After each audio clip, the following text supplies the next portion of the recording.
My friends, we have lived under a great misunderstanding. For generations, the world has been taught that life is something you must push, something you must build, something you must force into alignment through personal strength. And because of that misunderstanding, men and women rise each morning already exhausted, already burdened, already fearing what the day will demand of them.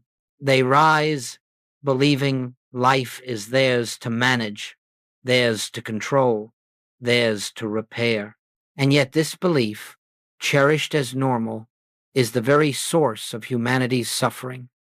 For the personal self, the self that wakes with its plans and fears and burdens, is not the self that lives. It is the imitation. It is the shadow that has mistaken itself for the substance. The truth, which has been whispered by the masters and demonstrated by those who have touched the inner kingdom, is that life is not lived by a personal self. Life is lived by the infinite presence, expressing itself as you. And until this is understood, until this is felt in the silence of your being, you will continue to grind your way through days that were meant to flow, not strain. You will continue to seek supply where supply does not exist. You will continue to pursue peace where peace cannot be found. You will continue to believe that you must make your way through the world as a separate creature, cut off from the source that formed you. But listen carefully. There is no separation. There is no life apart from God, no mind apart from God, no activity apart from God. The belief that you must live by your own effort is the belief that hides the kingdom. It is the veil over the presence. It is the root of all fear. And the moment you release that belief, even for a second, a softness begins to enter the consciousness, a stillness, a recognition that perhaps you are not here to struggle at all. Perhaps you are here to yield. This yielding is not weakness. It is not passivity. It is not abandoning responsibility. It is the sacred shift from human effort to divine grace. It is the recognition that the same life that sustained the prophets, the mystics, the Christ, is the life that breathes you at this very moment. And this life needs no assistance. It needs only recognition, only acknowledgement, only the willingness to be still long enough to feel its movement. When you understand this, you begin to see that the grind you have accepted as normal was never your destiny. It was only the dream of a false identity. And as that identity loosens its grip, even slightly, the presence begins to shine through.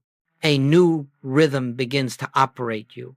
A new intelligence begins to direct you. And you discover that the day unfolds not because you have forced it, but because you have allowed divine activity to become the living of your life. This is the invitation before us today to move from the weary effort of the personal self into the effortless grace of the Christ that abides within. It is not theoretical. It is not poetic. It is the most practical truth you will ever learn. It is the truth upon which your peace rests, your supply rests, your healing rests, your entire experience rests. And once recognized, it changes the nature of life itself.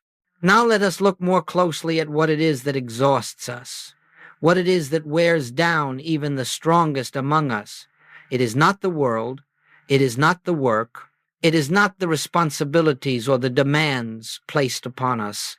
No, my friends, the burden lies in the one who believes he must carry all of this by himself.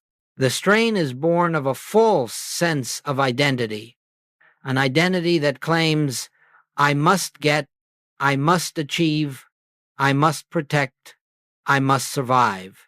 This is the false self, the imposter, the mental concept of a me separated from its source. This false self, this mental image, is always working, always planning, always anticipating, always fearing. It knows only reaction. It knows only defense. It believes it must hold the universe upon its shoulders. And because it believes this, it lives in perpetual tension. It never rests. It never trusts. It never yields. And so it grinds through life, pushing without harmony, striving without peace, acting without guidance. But listen well, the false self has no life in it. It is not the life you are living. It is only the belief about yourself that you have accepted, and it is this belief that exhausts you, the true self, the divine I, the infinite presence expressing as you has never been tired. It has never been afraid. It has never worried, never hurried, never panicked. It knows no depletion, for it draws upon the infinite. The grind begins the moment you say, I must. The grind begins the moment you say, I, alone. The grind begins the moment you forget the source and imagine yourself separated from it. Look gently within and you will see the truth of this. Every moment of anxiety arises from the belief that you, the personal you, must control the outcome.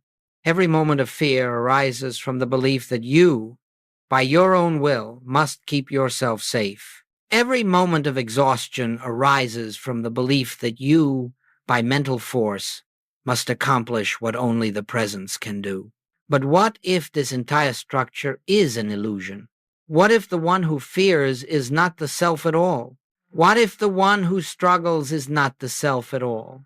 What if the one who panics is only the shadow of a belief long carried, never questioned?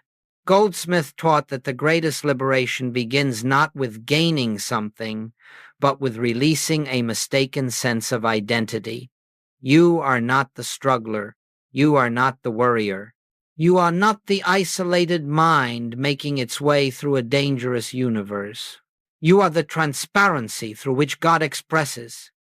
And when this is glimpsed, even faintly, the grind collapses under its own falsity. If you will allow it, even for a breath, the false self dissolves in the recognition that I live, yet not I. The life that lives you is not the anxious self, but the timeless Christ of your being. And to the degree that this is recognized, the burden lifts, not because you improve the false self, but because you stop believing it was you.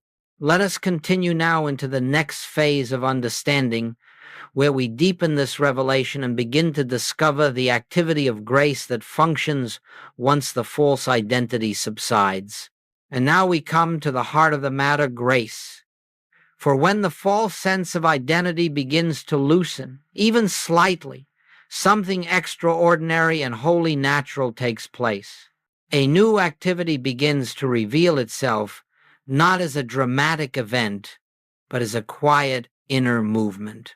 It is the activity of the Christ within, ever present, ever functioning, yet unrecognized until we become still enough to feel its rhythm.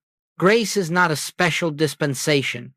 It is not something given to the worthy or denied to the unworthy. Grace is the natural unfoldment of divine consciousness when the personal self ceases its interference. It is the effortless operation of God's presence as your life. It requires no pleading, no demanding, no manipulating. It requires only recognition that the life which animates the universe is the very life that animates you now. When you stop pushing, grace takes the lead. When you stop fearing, grace reveals the next step. When you stop insisting on your own way, grace reveals the divine way. Not a way born of intellect, but a way born of infinite intelligence itself.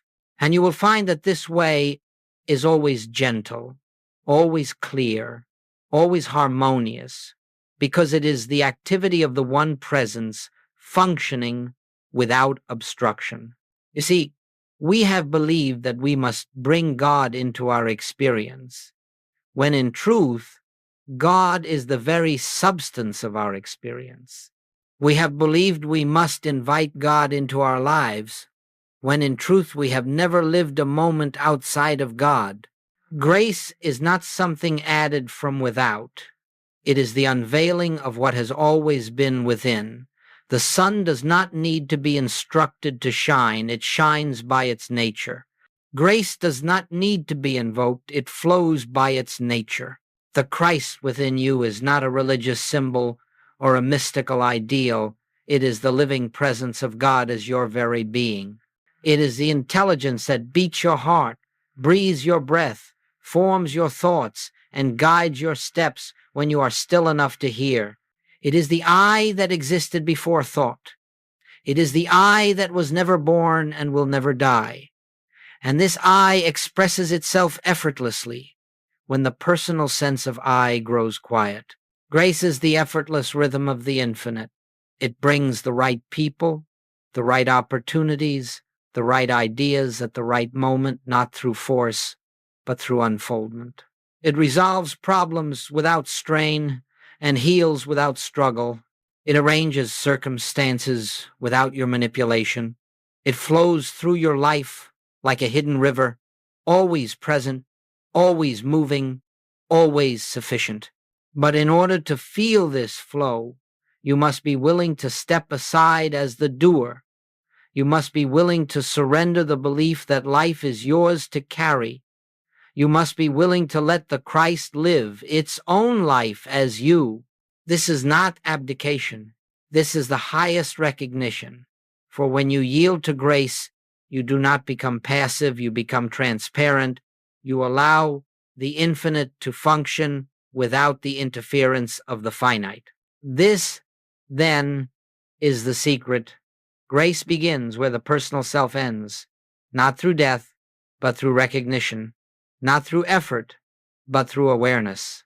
And once touched, even for a moment, you will feel the current of divine activity leading you from within.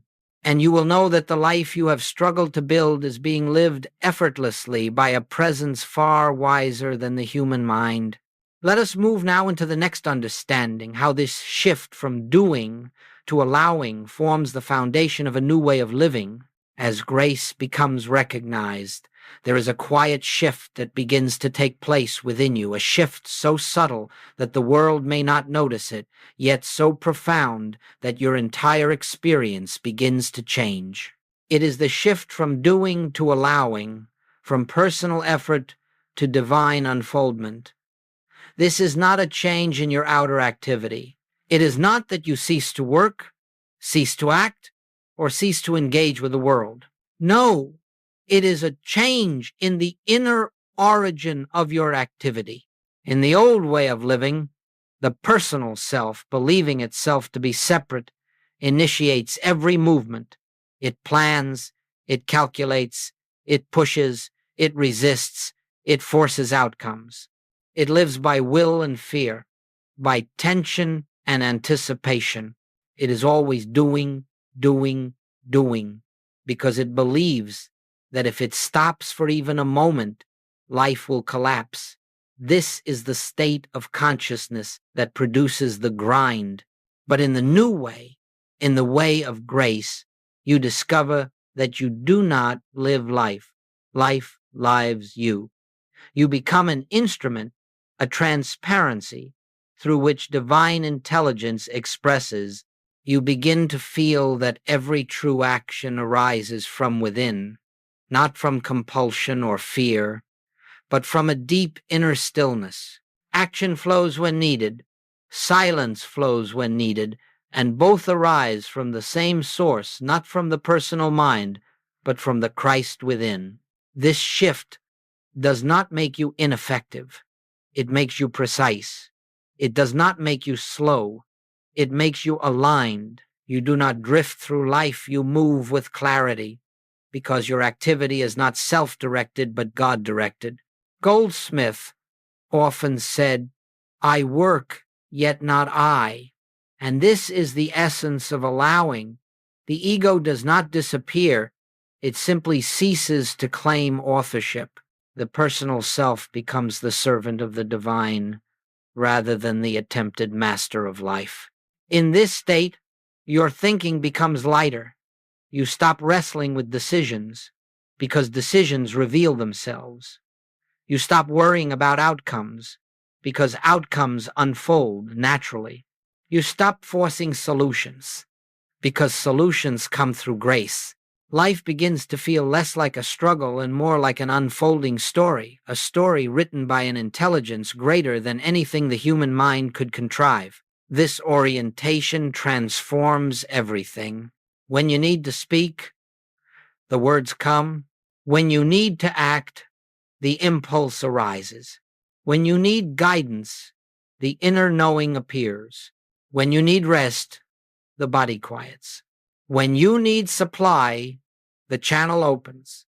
And in this way you discover the truth. Harmony is the natural order of a life lived from the Christ. The disharmony you once fought against was never in the world. It was in the belief that you were the doer. As that belief dissolves, the grind dissolves with it. Allowing is not passive. Allowing is the highest form of trust. It is the recognition that the infinite is capable of running its universe without the interference of your anxious planning. It is the realization that your only responsibility is to be still, receptive, transparent, to let the inner activity of God express itself through your thoughts, your actions, your words, your day. And so a new question arises. How do we establish this orientation each morning before the world rushes in and the mind reclaims its old habits?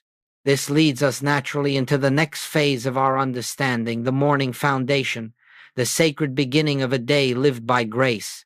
Now, let us turn to the sacred beginning of each day. For the way you meet the morning determines whether you walk the day in grace or in struggle. Most individuals rise and immediately step into mental activity. Before their feet touch the floor, they are already planning, already fearing, already calculating how they will meet the hours ahead. Their first act of the day is to return to the old identity, the one who must make life happen by worry and effort.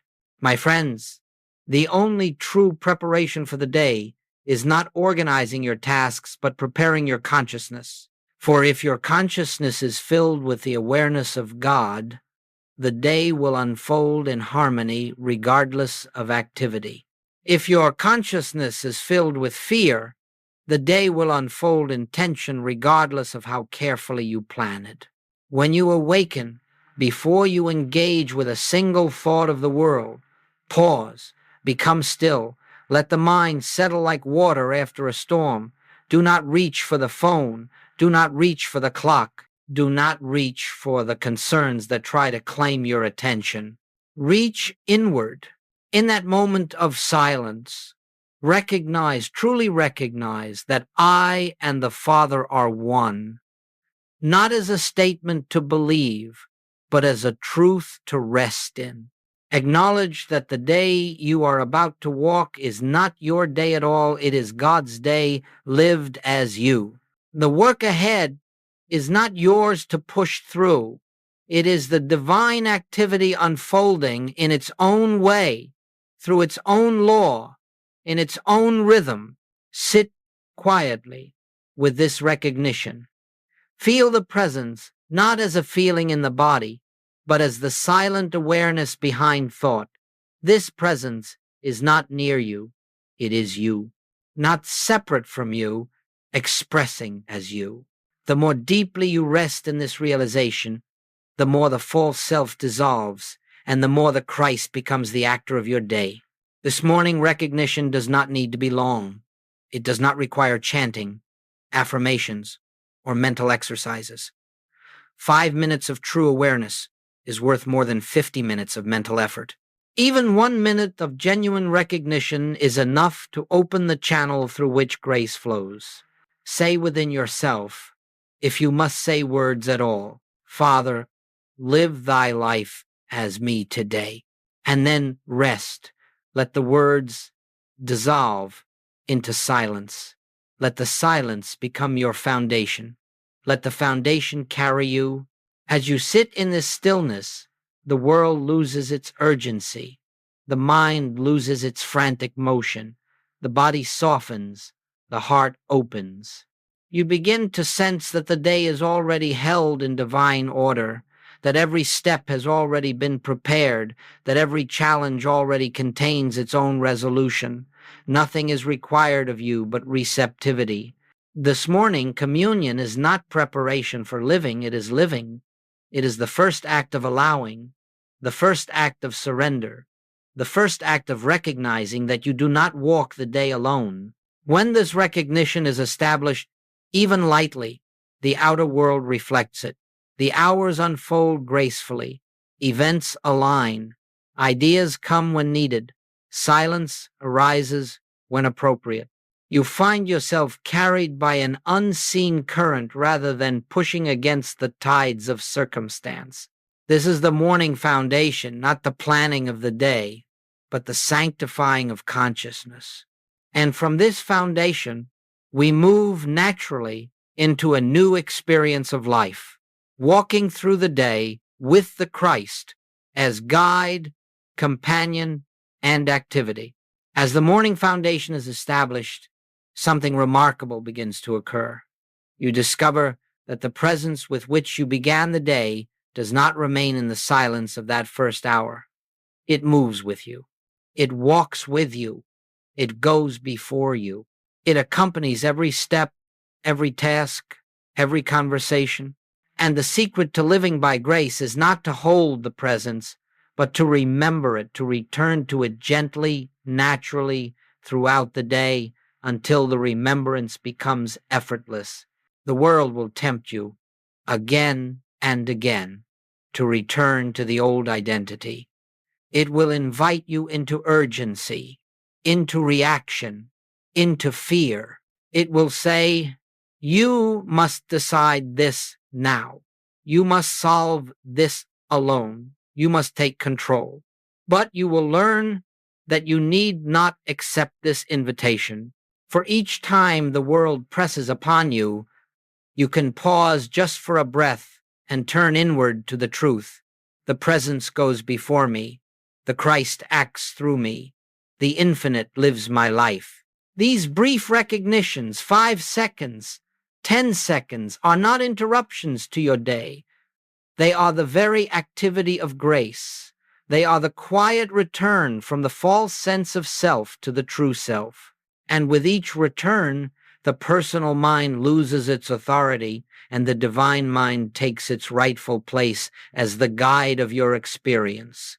You will notice that decisions become easier. They arise from within rather than from mental pressure.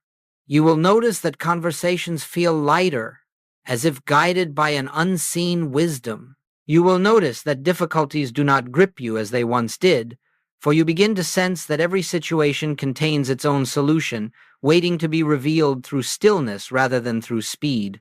And so the day becomes a series of inner turnings, moments of remembrance that keep you aligned with the Christ. You do not have to force yourself into meditation. You do not have to stop your activity or withdraw from the world.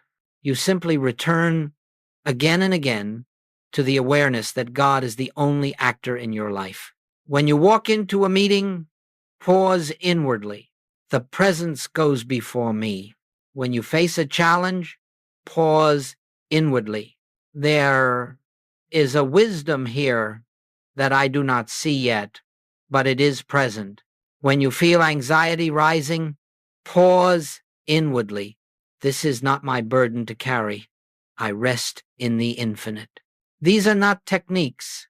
They are recognitions, moments in which you step aside as the doer and let the Christ live the moment through you. And as you continue this practice, you find that the day flows with increasing harmony. You act when action is appropriate. You speak when speech is given. You remain silent when silence is right.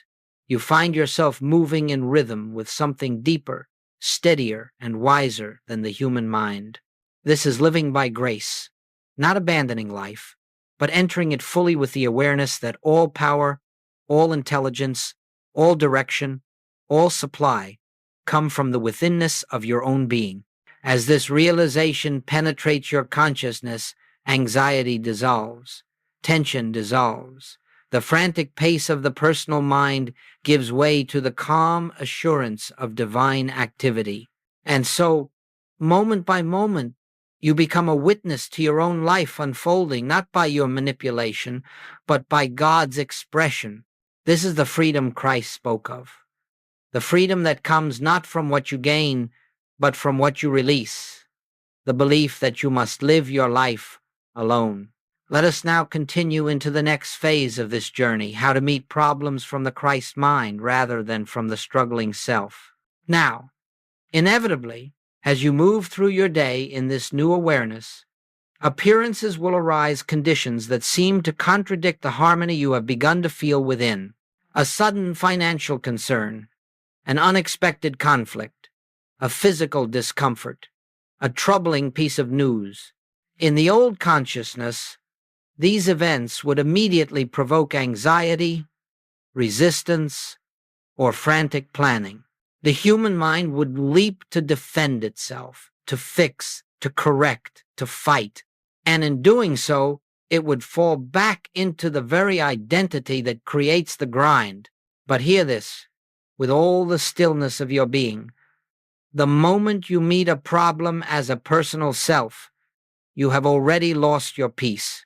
Not because the problem has power, but because you have forgotten who you are. The difficulty is not the appearance. The difficulty is the sense of separation that rises within when you believe you must face it alone. The Christ mind, your true consciousness, does not struggle with appearances. It does not fight them. It does not fear them. It simply recognizes the truth behind them. There is no power in the appearance. There is only God. This recognition is not denial. It is not positive thinking. It is not the attempt to replace a negative thought with a positive one.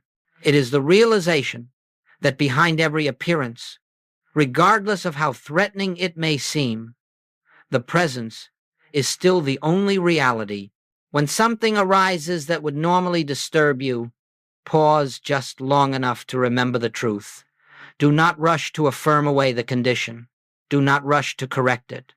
Do not rush to resist it. Instead, turn inward to that silent knowing. Father, you are here. You are the only presence. You are the only power. This appearance has no authority over the infinite. In that moment of recognition, the false belief begins to dissolve. The fear loses its root. The mind grows still. You are no longer meeting the problem from the level of the problem. You are meeting it from the level of God. This does not mean the outer condition instantly vanishes, though sometimes it will. It means that its power over you is broken. It means that you no longer respond from fear, but from inner clarity. And in that clarity, the true solution arises not from effort, but from revelation. Not from the intellect, but from the Christ within. For every appearance contains its own answer, waiting to unfold when you cease trying to force one. Every problem carries within it a spiritual message, waiting to be heard when you become still enough to listen. And every challenge becomes an invitation to deepen your recognition of God's presence, not in the future, not in some distant heaven, but right where the problem appears to be. You will notice something astonishing. The moment you refuse to grant an appearance power apart from God, the appearance begins to change. It softens, it yields, it reorganizes itself. Sometimes it resolves outwardly, sometimes it dissolves inwardly. But always, always, its seeming power fades, because the only power it ever had was your belief in its reality. This is how the Christ mind meets difficulties, not with resistance, but with recognition, not with struggle, but with stillness. And as you practice this, you discover that problems no longer accumulate as they once did. They lose their grip. They lose their drama. They lose their urgency. They become what they always were, shadows without substance, dissolving in the light of awareness. From this understanding, we move naturally into the next stage of our journey, how grace, once recognized and allowed, quietly reorganizes the entire structure of your life. As you continue in this way, meeting each moment with recognition instead of resistance, turning inward rather than outward, allowing rather than forcing, you will begin to notice something wondrous. Not suddenly, not dramatically, but quietly, gently, almost imperceptibly at first, your life begins to change. Not because you have worked to change it, but because grace has taken over the activity of your being. Grace does not announce itself. It does not shout. It does not draw attention. It works in the silence, beneath the surface, reordering the structure of your life without fanfare, without spectacle, without the noise of human effort. And when you look back after some weeks, some months, you will say, something has shifted, something has softened, something has opened in me. You will discover that problems arise less frequently, and when they do appear, they do not cling to you as they once did. They lose their stickiness, their emotional weight. They pass through quickly, like clouds across a clear sky. You will discover that relationships begin to harmonize not because others have changed, but because you no longer meet them from the limited self. You meet them from the Christ. And the Christ sees only the Christ in another. You will find that supply appears in ways you could never have arranged. Not through manipulation, not through strain, not through competition, but through a natural flow that seems to know your needs before you speak them. You will find that ideas come to you without effort, that inspiration rises without force, that solutions reveal themselves without struggle. And perhaps most beautiful of all, you will find that fear loosens its grip, not because you have worked to overcome fear, but because you no longer believe in the one who fears. The false identity, the one that lives by worry, by tension, by control, slowly dissolves in the light of your recognition. And as it dissolves, the deep peace that is the nature of your true self begins to shine through. This peace is not the absence of conflict. It is not the stillness of a quiet room. It is the peace of divine certainty, the peace that knows God is the only power, the only presence, the only law. It is the peace that comes from living not by the mind, but by the Spirit. It is the peace that Jesus spoke of when he said, "My peace I give unto you." It is the peace of knowing that life itself carries you. Grace does not simply fix your life, it transforms your relationship to life. It changes the inner lens through which you perceive the world. You no longer walk as a frightened individual trying to survive. You walk as a divine expression through which the infinite reveals its own nature. This unseen transformation is the quiet miracle of spiritual living. It is the fruit of your recognition. It is the evidence that God is functioning as your consciousness. And once this transformation begins, it does not stop. It deepens. It widens.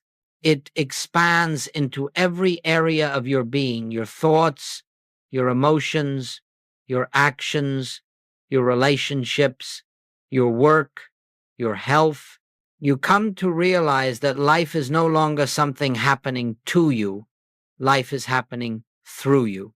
And this realization carries you gently into the next stage of our unfolding, the high art of living entirely by grace, especially when circumstances seem most challenging.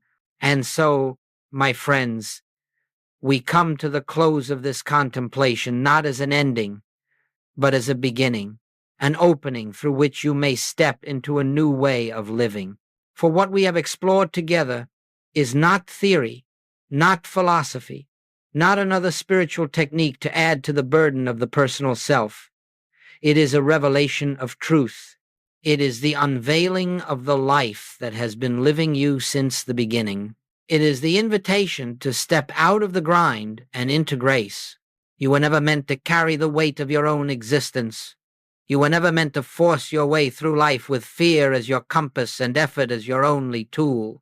All of that belongs to the false identity, the one who believes itself separate from God. But the truth is that you have never been separate.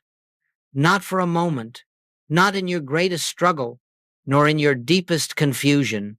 The presence has always been here, closer than breath, closer than thought, living you, sustaining you, loving you.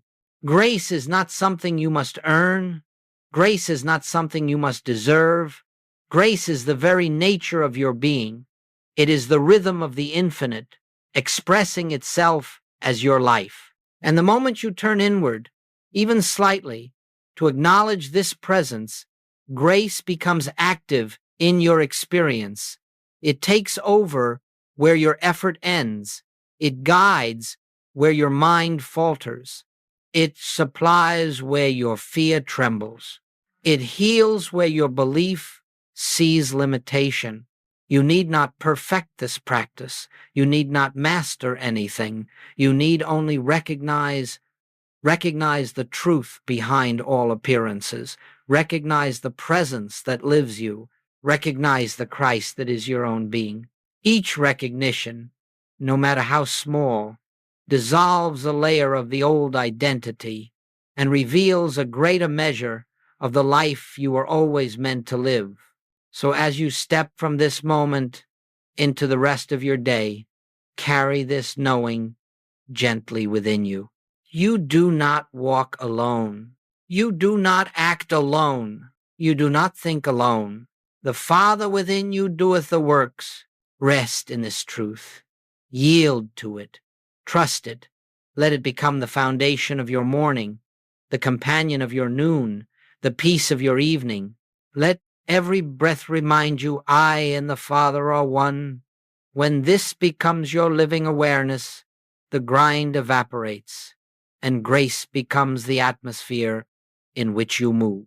And so I leave you with this gentle invitation, not as a command, not as a discipline, but as a remembrance of what is already true. Live by grace, live from the Christ within. Let God be the life of your life, and you will discover a freedom the world cannot give and a peace the world cannot take away. The journey does not begin tomorrow. It does not begin when you feel ready.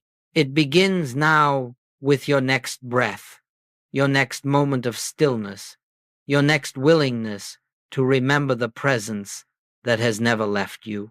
Thank you, beloved friends, for walking this truth with me today.